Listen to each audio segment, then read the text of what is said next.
to the governor, other elected officials, members of the board of trustees, the provost, the deans, UConn faculty, UConn staff, and students, and friends of the Kellogg Dairy Center.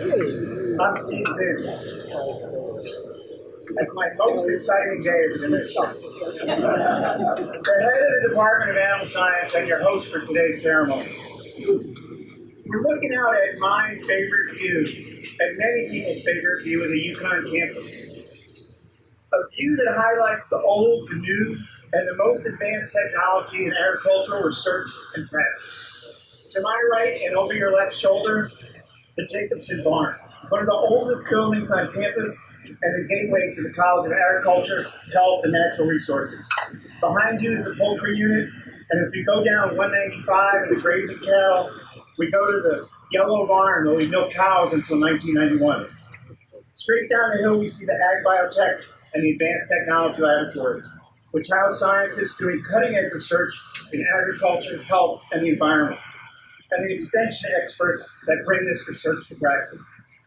Beyond these laboratories is George White, the standard bearer of the Animal Science Department since the early 1950s, and home to the UConn Creamery and the UConn Dairy Bar, where we produce and sell world-famous UConn Dairy Bar ice cream. Then back up Horse Barn Hill to the barns where agriculture, education, research, and extension take place in a unique UConn experience where the farmland, the barns, and the livestock are all an integral part of campus. My goal today is to introduce the story of this new addition and to thank the numerous people that were involved in its conception, construction, and completion, which is now home to the Gila Valley Voluntary Milking System, or VMS, the cutting-edge technology where the UConn dairy herd is now milked. As you'll be able to see at the conclusion of the formal program, or if you've already watched them, the cow decides when she wants to be milked. When she's ready, she will walk into the VMS, receive some food based on her milk production. The robotic arm will clean and dry her udder, stimulate milk ejection release, milk the cow, and 6 to 8 minutes later, when she's done milking, send her back to the barn. It's amazing to watch, and to me, it's amazing how we got here. I'll use myself as a little bit of history, really to show how far we've come. In 1974, I milked my first cow in a flat barn with a bucket milker. Think traditional farmers squatting underneath the cow to attach the milking machine, waiting for her to finish milking, removing the machine, and then carrying the bucket 25 yards to a dump station for milk storage. By 1977, the science had advanced, and I was working in a place where we milked 400 cows in a double 10 herringbone parlor, where the cows came in 10 at a time, we hand washed the udders, placed the milking machine on, took the machine off when she was done milking, and sent all 10 cows back to the barn as a group. We milked twice each day at midnight and at noon. In a few years, the technology had advanced and the milking machines had automatic takeoff. That is, when milk flow slows to 200 mils per minute, which is pretty slow, the vacuum was turned off and a string pulled the unit off and brought it back up. The best practices that were discussed in dairy management were feeding cows a total mixed ration, a complete mix of all the ingredients that she was being fed, so that she had complete nutrition in every bite, and she couldn't pick through the feed that she wanted and leave the rest. As we began to understand the buffering of feeds, the total mixed ration also added to gut health. Similarly, another best practice was grouping cows by level of production and reproductive status for the ease of management. That is, it's much easier to manage groups of cows than individual cows. And perhaps the recommended practice that I remember best, and the biggest hurdle it took for Mary Margaret to convince me that this was the direction to go, was never, ever, ever feed cows in the milking parlor, because they'll never leave and it will just lengthen the time to milk. Fast forward to fall 1990, when I actually first showed up on the UConn campus.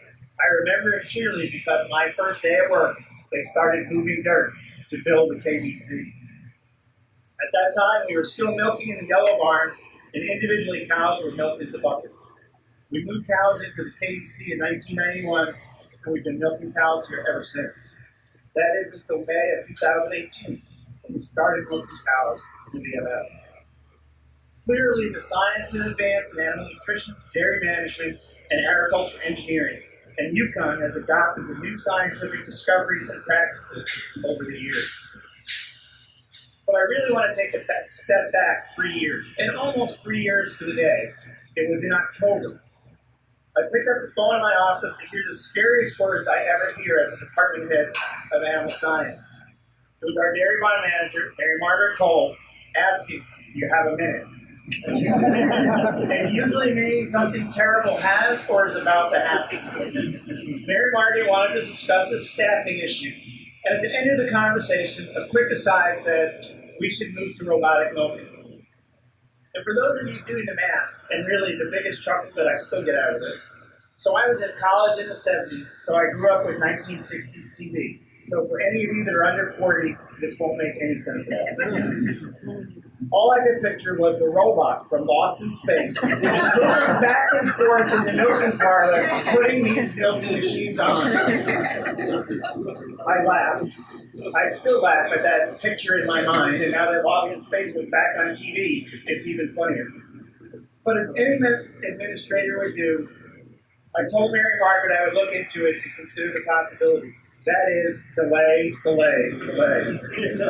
However, and true to her spirit, she persisted. We did our due diligence and investigated the technology. As you will see, it's a laser-guided arm, not the robot from Lost in Space. It was intriguing, expensive, and cows had to be fed in the parlor where they were milked.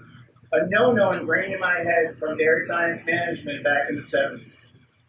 Mary Margaret convinced me to look past the feeding and reminded me that a robotic milking system we can manage cows as individuals in a group situation.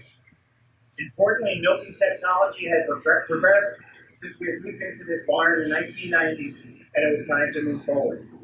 And really, from then, we never looked back. But it does take a UConn village, construction and completion of a project on campus, especially when initiated by a department. But sometimes the stars align, and for us, the stars have been set. We've been named the top 20 dairy herd in the country for a second time. From the high-quality milk, we produce our world-famous UConn Dairy Bar ice cream, and as I tell students all the time, you can't produce our ice cream because you don't have our milk. And if we beat Clemson, we would be the first research-intensive university to install the robotic milkers on campus. And bragging rights go a long way. It also probably helped that our provost at the time was an engineer. And really, the most important and amazing thing to me, as college and central administrators changed, all stayed on board and provided tremendous support and enthusiasm throughout the project. Although not a fan of the spotlight, the majority of the credit of this project rests in the hands of Mary Margaret Cole.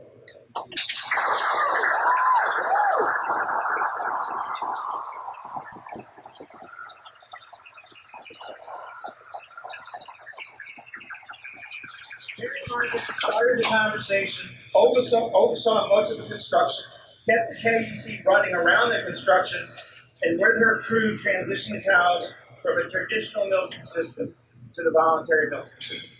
Amazing job, Mary Margaret.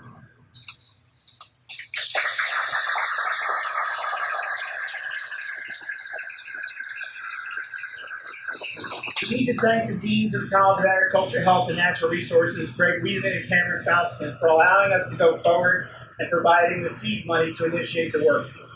Thanks to the three provosts, Moon Choi, Jeremy Teitelbaum, and Craig Kennedy, who, as they passed the torch, continually kept the lights green on the project.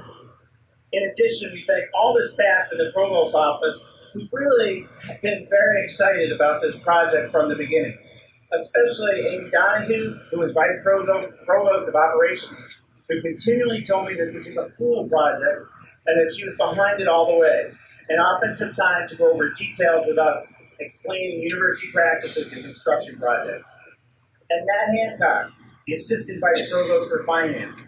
Matt was so excited about the project, he was sending us videos about the robotic milkers in action before I could find them. Scott Jordan, our CFO, who was intrigued by the payback and helped us move forward. Mike Jednick and his facility staff were supported all the way through, adding the backup generator, installation of fans, and helped us understand some construction project logistics. He agreed with Amy that the project was cool. As an animal scientist, it was pretty neat to hear people associated with this project that really don't have an agricultural background that thought we were doing something cool. In reality, it might be the first time in my adult life that I did anything cool. The project went to University Planning, Design, and Construction, where Mike Schreier, John Robitaille, and Pat Riveras, together with Joe Bergen from TLB Architecture and the All-State crew, designed and built the addition we are standing in front of today. And thanks to Sean Basington, the University Landscape Architect, who always provided useful insights into the project. I also need to thank Gary Casper and Sheila Andrew for joining Mary Margaret and me as we drove around New England and New York looking at robotic milking units that were already up and running. And to those farmers that took time out of their day to have open and frank discussions about the pros and cons of robotic milking and the pros and cons of each manufacturer. In addition, we thank Amy Chesner from the UConn Foundation when she joined the team and helped establish a group of sponsors listed on the banner to my left. And thanks to Bonnie Bird and Mike O'Neill and UConn Extension, who were also enthusiastic supporters of the project. In fact, as soon as construction was approved, Mike installed water meters to investigate water use between the two milking systems. We decided to install the DeLaval voluntary milking systems. That is, we went through. And our local dealer would be Hanfield Dairy Equipment from Franklin, Connecticut, a company that we have been working with for many years and, in fact, many generations.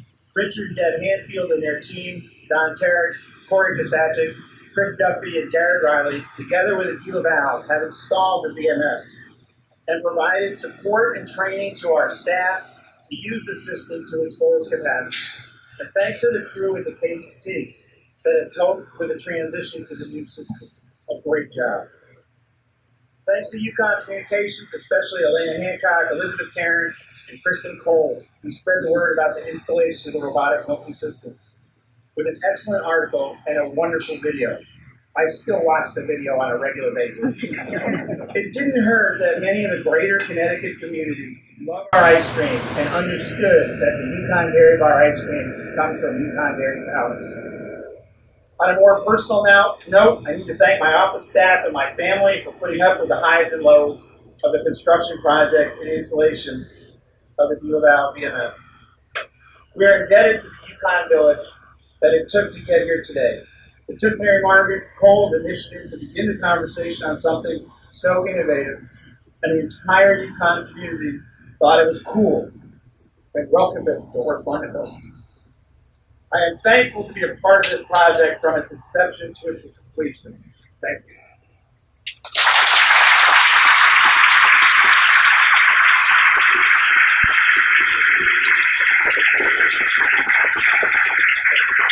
It is now my great pleasure to introduce Craig Kennedy, the University of Connecticut Provost and Executive Vice President for Academic Affairs. Dr. Kennedy became Provost at the University of Connecticut in April of 2018. He's a professor of educational psychology and pediatrics. And before joining UConn, he was Dean of the College of Education at the University of Georgia. Prior to his administrative appointments, he was professor of special ed and pediatrics at Vanderbilt. He has published more than 150 articles and books relating to the biobehavioral analysis of autism and other neurodevelopmental disabilities. He holds a BA and PhD from the University of California, Santa Barbara. Please join me in welcoming Provost Kennedy.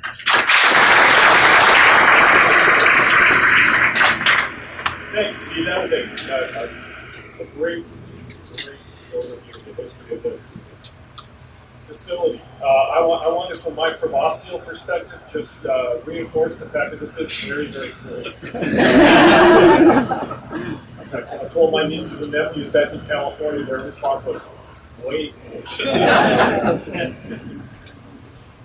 And I also want to note, this might surprise a person or two here, speaking of when you first milked a cow. I first milked a cow in 1970 in my grandparents' farm in northern Missouri. And I want to say, this is the cleanest dairy barn I have ever seen.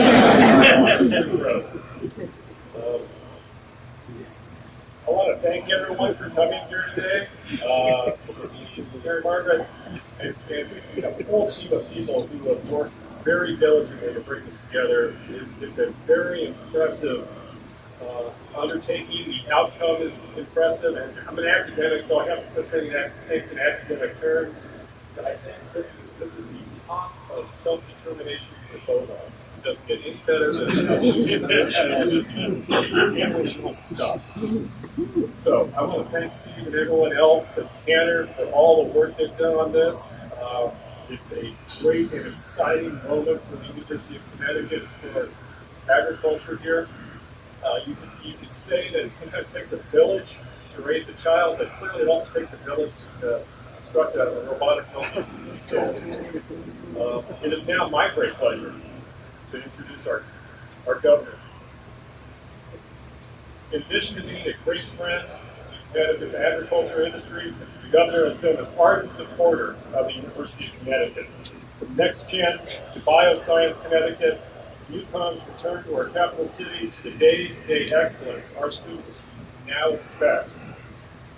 We have his foresight and hard work to thank. We are also grateful for his deep understanding of UConn and the important role it plays in Connecticut's economy and future.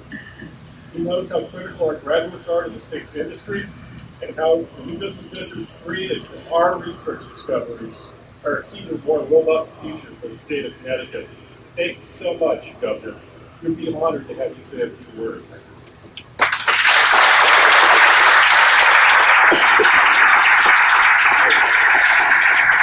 It's great fun to be with all of you. I can tell you the provost because you wore a tie to a barn. But, I, on the other hand, changed in my office before I came over. So it's good to see everybody.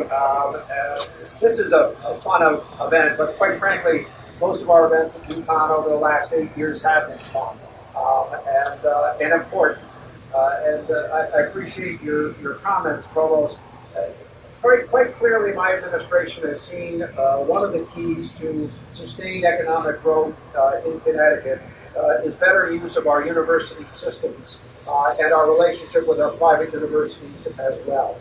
That's why I encourage additional investments in the University of Connecticut. That's why the engineering school is now 70% larger than it once was. That's why we built additional capacity in other areas. And quite frankly, it also continues in my desire to make sure that we protect our agricultural industry within the state of Connecticut. There are about 100 dairies left from the many more that once existed. And we need to be able to help that industry survive in very difficult times as we've seen milk become an international commodity and the difficulties that puts some of our farms in. And that's why we try to come up with new solutions and quite frankly bring home the best ways to get things done at the cheapest possible price for that industry. If we think of ourselves in Connecticut as one big family, and not necessarily a Warrington family, a family that pulls in the same direction, that has the same vision in the long run for this state, that understands that in the past we made some bad decisions, but the future should be about correcting those decisions, making appropriate investments, certainly in our young people, certainly in our industries, certainly in technology, certainly in bioscience, certainly in advanced manufacturing. If we can agree to do those things over the next few years, then the early work that's been done and the difficult work that's been done over the last few years will truly pay off. Quite frankly, we're starting to see that happen already. For instance, we've recovered not only every private sector job that we had at the highest number, but we now have 10,000 more private sector jobs than we've ever had in the state of Connecticut. That's a real impact that we can continue to build upon. And after years of slow growth in GDP, we're now moving into the middle pack of GDP growth. And so we need to understand every time we celebrate an accomplishment and every time we celebrate even a small industry in our state, that we are in fact one big family that believes in the future, that invests in the future, and wants to see the best for all of our people, whether they milk cows for a living or design the best jet engines in the world for a living. this is what Connecticut is about, and I wanted to be here for part of it. And the other thing I wanted to say is it is the best ice cream.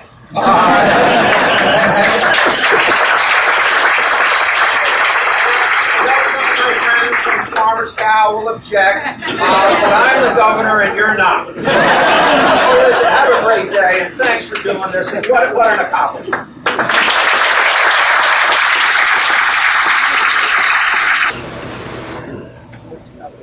Next, it's my pleasure to introduce Dr. Cameron Faustman, Interim Dean of the College of Agriculture, Health, and Natural Resources.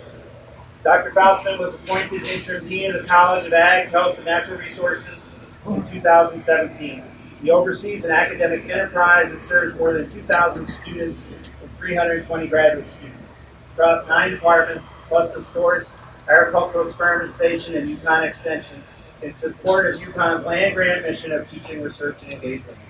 A faculty member at UConn's Department of Animal Science since 1989, he served as department head of Animal Science from 2000 to 2004, and as Associate Dean for Academic Programs and Research from 2015 to 2005 to 2016. Don't want to shorten it, Cameron. Dr. Faustman is a UConn alum, earning his BS in 1982, and then earning his master's and PhD from the University of Wisconsin-Madison. Please join me in welcoming Dean Cameron Faustman.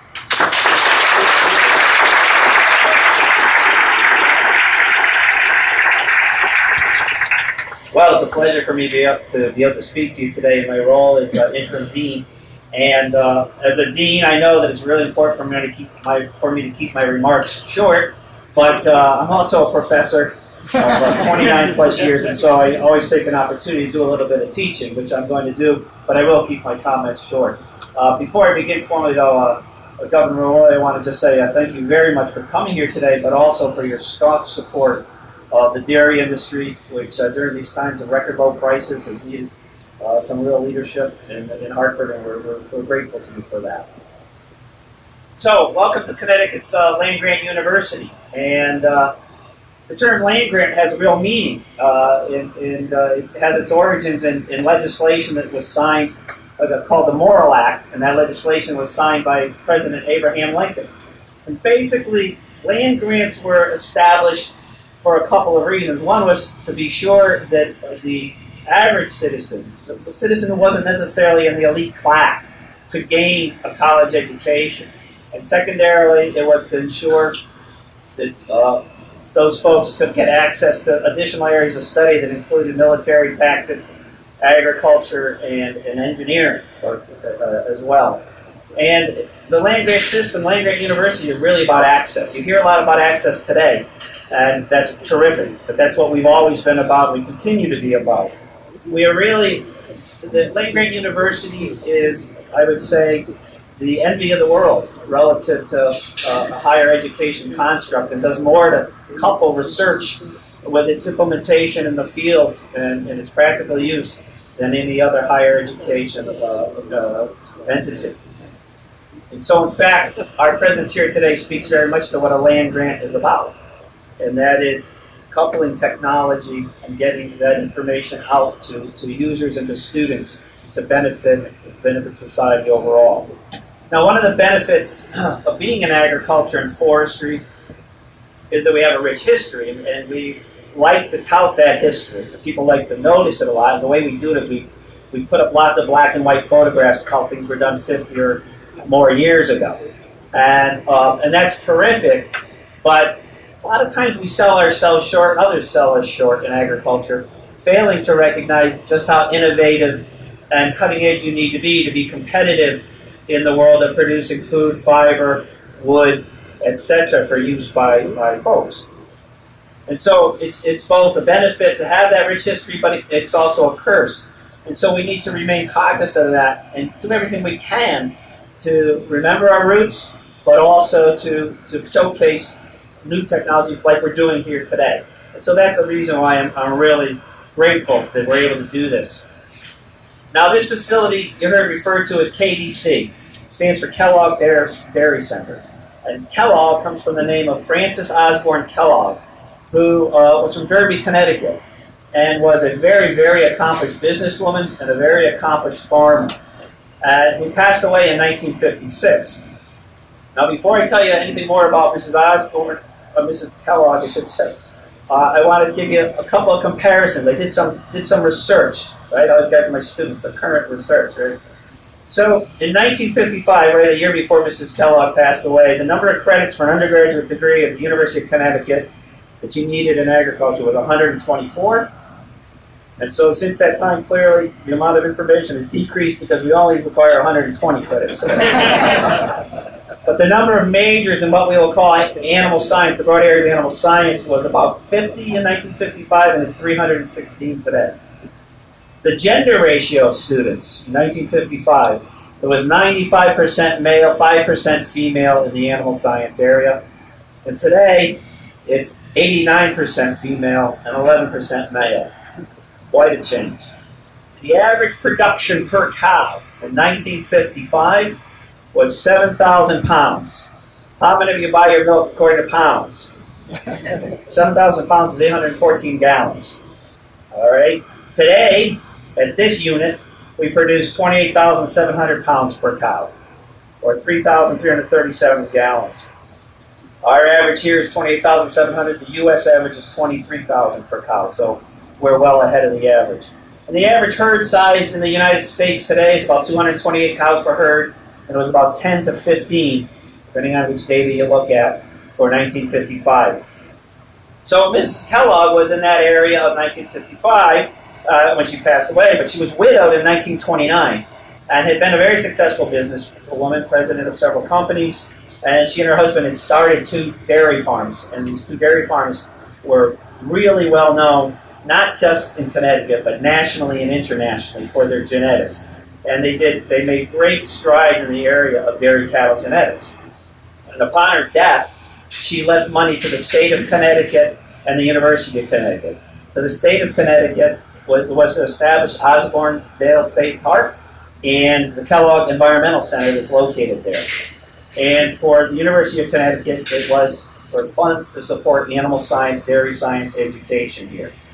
And so those funds from the Kellogg endowment have been used for scholarships, to support internships, and to build a kitty, if you will, so that we could build the main facility that was built in 1991, shortly after I arrived, and that also contributed in part to the addition that you see here today.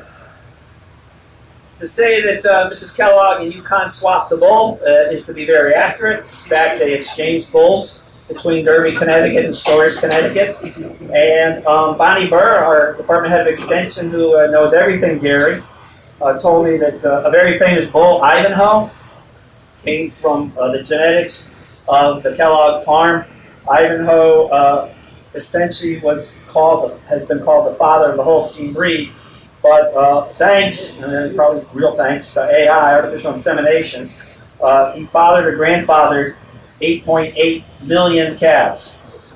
So quite a major contributor to the genetics of Holstein dairy cattle. But let's get to the modern then, right? That's our history. The modern is that this dairy facility was the place where Amy was born. Amy was the first cloned bovine animal in the world from a somatic cell, which is a non-reproductive cell taken actually from the ear. And she was the equivalent of Dolly the sheep, which had been cloned just a short while before. Faculty member Jerry Yang and with his wife Cindy Tian and their research team put UConn on the map, put our department and college on the map with this accomplishment. So Mrs. Kellogg and her foresight both indirectly and directly helped put Derby, Connecticut and Storrs, Connecticut, University of Connecticut on the map relative to bovine genetics. I should also note that Beatrice Fox Auerbach, who was the owner of G. Fox department store, so those of you who are from Connecticut know that history, was responsible for donating a prize-winning dairy cattle herd to the University of Connecticut. She, too, was a woman very accomplished in business, and I think both Beatrice and Frances would be very proud and pleased to see that our student body is 89% women today. So that brings me to today. And for at least 2 years, our dairy herd, you heard Steve Zinn say, has been ranked in the top 20. That's the top 20 out of 47,000 dairy farms. So that's a really great place to be. The top 0.04%. That means we have healthy cows to provide high quality milk. And that is the reason our ice cream is so good. And it means also that we provide a gold standard in our teaching and research. There aren't many places in the country where you can go with those kinds of statistics and learn, whether you're a student in the classroom or a dairy farmer in the community. This has been coupled with very recent and unparalleled scholarship support for our college from George Malcolmus and Tony Gagaitis, whose Arethusa Farm, which is located over in Litchfield, and who also have a Manolo Blahnik shoe enterprise, have helped bring a very high level of visibility because of their extraordinary generosity in establishing significant scholarship support for the dairy sciences. And you've already heard all about our ice cream. So now we have the latest technology relative to the management of dairy cows. And while Mrs. Kellogg helped us accomplish a lot, I just need to thank a few more people in my role as dean that Steve either thanked or that I will thank in addition. So Ben Freund, who I don't think could be here today, but Ben Freund, along with Sheila Manning, who is with Farm Credit. So Ben Freund is owner-operator of a farm in East Canaan, Connecticut. And Sheila Manning is from Farm Credit, and they both worked with CoBank to gain us some support for the facility you see here today. Richard Hanfield, I know, couldn't be here. He's our deal of all contact, but I think his nephew, Corey, was going to be here. I don't know if Corey made it, but thank you, Corey. The Hanfields were extraordinarily helpful. I can remember going out to dinner early on in this planning process with Richard and the Chesmers and Steve Zinn and I, and trying to figure out how we might do this. Stanton Equipment has also been a great supporter. And then from inside UConn, you heard from the department head, Steve Zinn, but tenacity would be an underrepresentation of sort of a characteristic that made sure this happened. And Steve Zinn does have tenacity, and I'm grateful for that. And everybody else should be as well for all his efforts that went into this. And he's also, I didn't tell you, but he's also submitted a big grant with our colleagues in the School of Engineering from the National Science Foundation that, if funded, will use the data, will basically handle all this big data and develop algorithms for figuring out how to make the cows happier, healthier, and more productive. So we're looking forward to so hopefully good news there. Amy Chesmer was mentioned. She's our foundation development officer. Did a terrific job of drumming up support. But her husband, Lincoln Chesmer, who's also a dairy farmer, was very helpful as well, getting us some good connections in the dairy community and just giving us good practical advice. Mary Margaret Call, you've heard plenty about her and her team, who helped us get to this point. Terrific job. And I really have to thank the UConn's administration, but in particular the Provost's office, who just stuck with this project through the ups and downs, as Steve said. It took 3 years from the start, which may sound like a long time to you folks, but I mean, when I came here in 1989, the road was going to go through over there where the Innovation Partnership building is. I think we opened that 2 years ago. So that was going to be in 6 months, and it took 27 years. Getting in 3 years, this is like lightning. So we are the only other land-grant university that has one of these facilities is Michigan State University, but theirs is located at a research farm 70 miles away from the main campus, which basically means undergraduate students won't have access the way ours do. That's something we're really proud of here. Final thanks I need to say to the students, past and present. I mean, the great thing about being in higher ed is every year this is like rebirth of what we're here to do, right? And the kids come and they're all charged up, and we just get to be charged up by it. And I don't think there's any greater thing than being involved in teaching the students. And we get excited around projects like this for what it will do for the entire university community.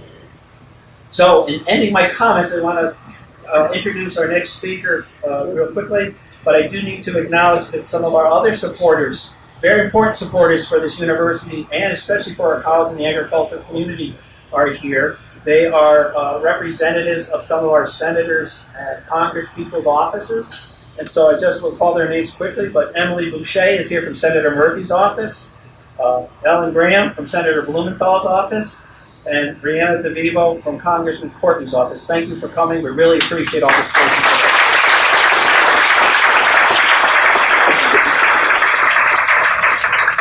And now it's my pleasure to welcome State Representative Greg Haddad to the podium. Greg, I think the last time we saw each other was over French Coast at the Town Extension Center for the legislative breakfast. But Representative Haddad has stood strong on the issue of college affordability and currently serves as House Chairman of the Higher Education and Employment Advancement Committee. In addition, he is a member of the Government Administration and Elections Committee. And so, welcome, and thank you for coming.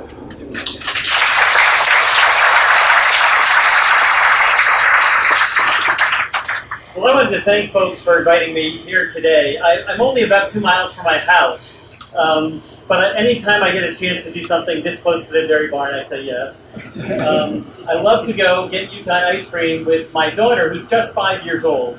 And oftentimes we come over here to visit the cows and to visit the horses.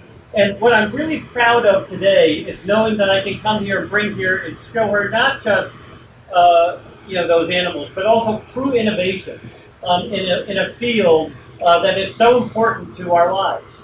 I don't have to tell you, if you're ever a parent of a 5-year-old, milk is an important product in our household. It's how we wake up in the morning, and it's how we go to bed at night. It is her favorite thing to do, and it's the way that we keep her in line sometimes as well. And so to see this kind of innovation here in this industry, I think is really important and remarkable. This college started as an agricultural college. It will always be, I think, at its roots, an agricultural college. And I'm glad that we're holding on to that part of our heritage here at the University of Connecticut. But it is just one more example of how innovation and our investment in innovation here at the University of Connecticut is so critically important. We've talked about the Innovation Partnership Building, which is an investment that we made recently, as well as the new improvements we're making to our Science and Technology Quadrant on the University of Connecticut. And for that, I want to say thank you to our governor. Our governor, I don't know how many more times I'm going to get to share a podium with him, but after 8 years, I think that what we've learned is that we have had no better champion for the state of Connecticut and the University of Connecticut than our governor. And I really appreciate it as a member of this community. This campus, I'm convinced, is going to be the seeding ground for our economic prosperity moving into the future. And if we can continue to invest in innovation in all of our schools, then I'm sure that we will be able to provide our students with the best opportunity to live and work here in the state of Connecticut successfully. I'm so proud to be here. Thanks for inviting me. And I'll see you at the dairy barn after. It is my pleasure to introduce Steve Revitsky, the Connecticut Commissioner of Agriculture. Steve was named the 19th Commissioner of Ag by Governor Malloy in 2011 and has held the position since then. In addition to leading the Connecticut Department of Agriculture, Commissioner Revitsky serves as President of the National Association of State Departments of Agriculture. So I think we have it from 2006 to 2011, he served as the Executive Director of the Connecticut Farm Bureau, where he's responsible for the day-to-day operation of that association and directly engaged with state and local officials and Congress advocating for matters important to Connecticut farmers. Steve is a Connecticut native and holds a Bachelor of Arts degree in Public Policy and Government from Eastern Connecticut State University. Welcome.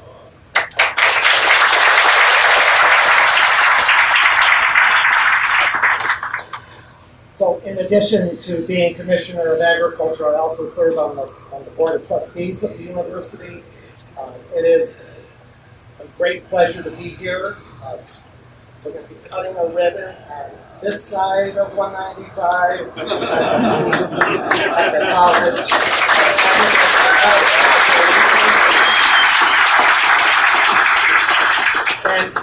And I want to express first my gratitude to the governor for his faith in me and his faith in Connecticut agriculture and Connecticut farm families. He has been a true hero in the support of those farm families as they work to grow their farms and to grow their businesses and to sustain Connecticut agriculture. And I appreciate the support that the governor has given, and I know Connecticut farmers do as well. I also want to thank the dean, the interim dean, but I wish you were the dean, and I know you're going to move on to other things eventually in your life. But the partnership that this college and this university has with the Connecticut Department of Agriculture and with the agricultural community across the state has such extreme value.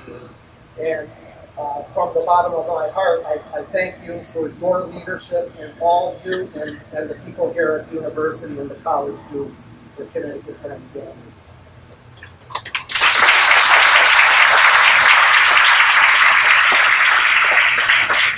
So this is a celebration of innovation and technology.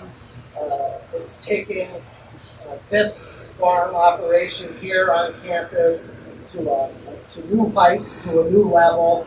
I think it's a fantastic learning opportunity for the students who attend this college and this university, for future students, and is something that the agricultural community, the dairy community across the state can learn from and grow on. And I give all of you, and I'm looking behind you, Dean, and Mary Margaret, and the folks who run this department for the vision and the tenacity and sticking with this. I know that it's not easy to carry out a state project, and it takes a while. So the provost, the commitment that the administration of the university had to this project, and the commitment they have to this college, your faith is well placed, and I hope it continues. And thank you very much. I think it might be time for ice cream.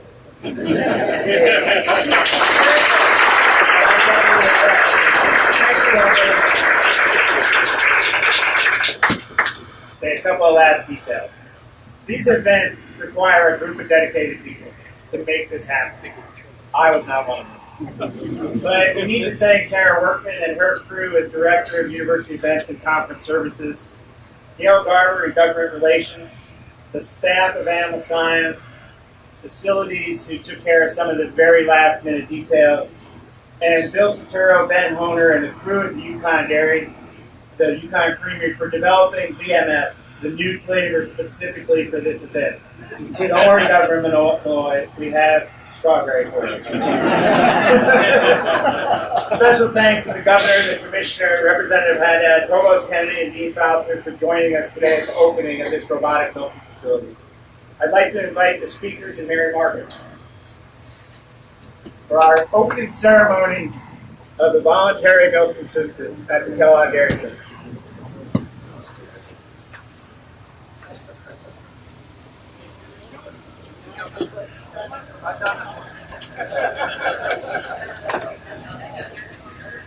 Oops. Sorry. Get breathing. I'm just trying to get out of the way. All right. 1, 2, 3.